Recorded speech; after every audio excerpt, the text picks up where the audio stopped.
Hello everyone, আপনারা যারা আয়ুষ স্কলারশিপে আবেদন করতে চান আপনাদের মধ্যে একটা কোয়েশ্চেন সবসময় থাকে। আমি অনেকবার এই কোয়েশ্চেনটা শুনেছি। কোয়েশ্চেনটা হচ্ছে যে আয়ুষ স্কলারশিপের যে সাবজেক্টগুলো আছে ওই সাবজেক্টগুলো পড়ার পর আমার ফিউচার কেমন হতে পারে বা আমার সুযোগ সুবিধা কেমন থাকতে পারে, হায়ার স্টাডিজের ক্ষেত্রে আমি কী কী সুযোগ সুবিধা পাবো, তারপর দেশে যাওয়ার পর আমি কী কী জব পাইতে পারি না পাইতে পারি। সো আজকের এই ভিডিওতে আমি এই বিষয়ে আলোচনা করব। সো আপনারা সবাই জানেন যে আপনি যখন আয়ুষ স্কলারশিপে আবেদন করবেন আপনার অপশন থাকবে 5টা। এই 5টা সাবজেক্টের যে কোনো একটা সাবজেক্ট আপনি পাবেন। আর 5টার মধ্যে আসলে 5টা খুব একটা দেয় না সচরাচর। 2-3টা সাবজেক্ট মোটামুটি মানুষ পড়াশোনা করে। একটা হচ্ছে হোমিওপ্যাথ, একটা হচ্ছে আয়ুর্বেদ, আর একটা হচ্ছে যোগা। সো এই 3টা সাবজেক্টগুলো বেশ ইউনিক সাবজেক্ট এবং পৃথিবীর ম্যাক্সিমাম দেশেই নাই। হাতে গোনা 3-4টা দেশে এই সাবজেক্টগুলো পড়ানো হয়, বাকি দেশে আসলে এই সাবজেক্টগুলো পড়ানো হয় না। সো আপনি যখন লেখাপড়া করবেন সো আপনার হায়ার স্টাডিজের ক্ষেত্রে একটু ঝামেলা হবেই। সো প্রথম আসি যে প্রথম সুযোগ সুবিধাটা আপনার কি হতে পারে বা প্রথম অসুবিধাটা কি হতে পারে আর প্রথম সুবিধাটা কি হতে পারে। প্রথম সুবিধা হচ্ছে আপনি ভারতীয় আইনে যখন আপনি বিএএমএস কমপ্লিট করবেন, ভারতীয় আইন অনুযায়ী আপনি একজন প্রপার ডাক্তার হিসেবে স্বীকৃতি পাবেন।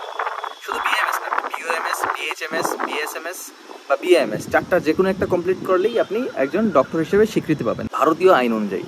কিন্তু আপনি যখন বাংলাদেশে যাবেন যখন, তখন বিএএমএস এখান থেকে করে যাওয়ার পর ওইখানে স্বীকৃতি পেতে আপনার অনেক খরকাট পোহাতে হতে পারে, যেহেতু বাংলাদেশে আয়ুর্বেদের কোনো কাউন্সিল নেই। সো আপনি ওইখানে গিয়ে আদৌ স্বীকৃতি পাবেন কিনা এর গ্যারান্টি আপাতত কেউ দিতে পারবে না। হয়তো 2-3 বছর পরে যদি পরিস্থিতি পরিবর্তন হয় তখন অন্য বিষয়, বাট এই মুহূর্তে কেউ দিতে পারবে না আপনাকে। তবে হোমিওপ্যাথের জন্য সুখবর আছে। যারা হোমিওপ্যাথ নিয়ে লেখাপড়া করতেছেন বিএইচএমএস, তাদের জন্য সুখবরটা হচ্ছে বাংলাদেশে হোমিওপ্যাথের কাউন্সিল গঠন হয়েছে রিসেন্টলি। সো এখান থেকে যারা হোমিওপ্যাথ নিয়ে লেখাপড়া করতেছেন তারা হয়তো দেশে যাওয়ার পর স্বীকৃতি পেয়ে যেতে পারেন। সো এটা আসলেই একটা গ্রেট নিউজ হোমিওপ্যাথদের জন্য। বাট আয়ুর্বেদে এখন পর্যন্ত ওই সুযোগটা আসেনি।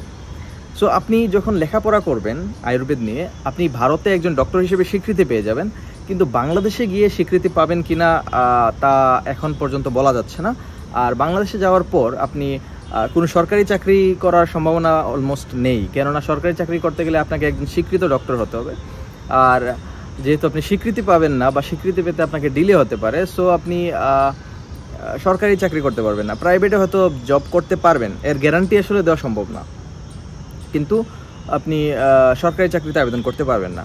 সো এই হচ্ছে সুবিধা আর অসুবিধা। আর আরেকটা সুবিধা হচ্ছে আপনি নিজের চিকিৎসা নিজে করতে পারবেন, পরিবারের চিকিৎসা করতে পারবেন, আপনি প্রিভেন্টিভ আসপেক্টগুলা ভালোভাবে জানতে পারবেন, প্রিভেন্টিভ আসপেক্টগুলা নিজের উপর অ্যাপ্লাই করতে পারবেন, পরিবারের মানুষদের উপর অ্যাপ্লাই করতে পারবেন।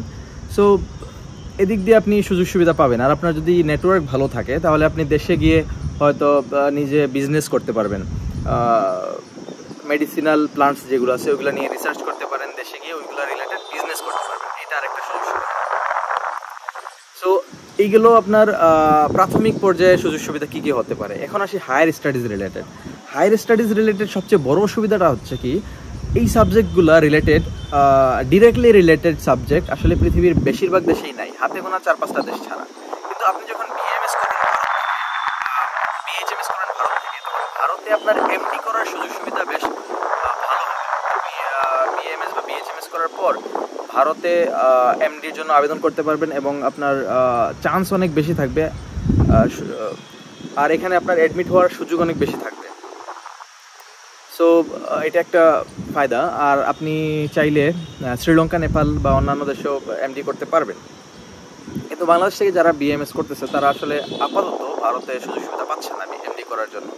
সো এটা তাদের জন্য অসুবিধা। কিন্তু আপনি যদি অন্যান্য দেশে যেতে চান, অন্যান্য দেশে আসলে যাওয়ার জন্য আমার পরিচিত কেউ যায়নি এখন পর্যন্ত।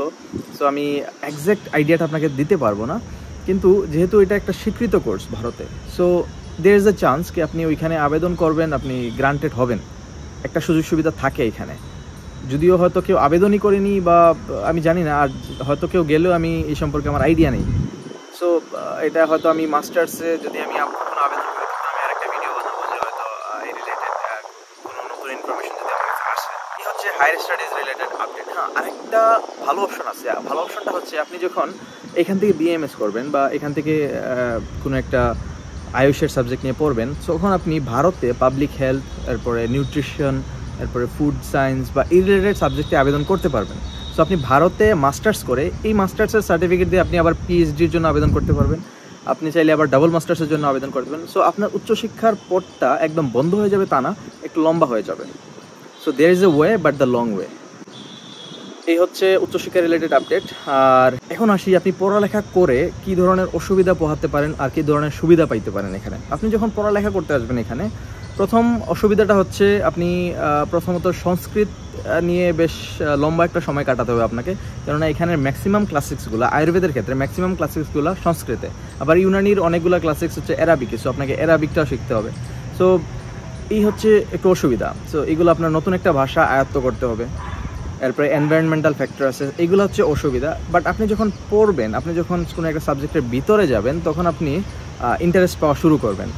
যেমন একটা কনসেপ্ট যদি আমি বলি, আয়ুর্বেদে একটা কনসেপ্ট আছে হচ্ছে প্রকৃতি, অর্থাৎ প্রত্যেকটা মানুষের প্রকৃতি আলাদা আলাদা। সো আপনি যখন প্রকৃতির কনসেপ্টটা বুঝে যাবেন, আপনি মানুষ দেখে মোটামুটি একটা আইডিয়া করতে পারবেন তার প্রকৃতি কী, সে কোন কোন রোগে আক্রান্ত হওয়ার সম্ভাবনা বেশি।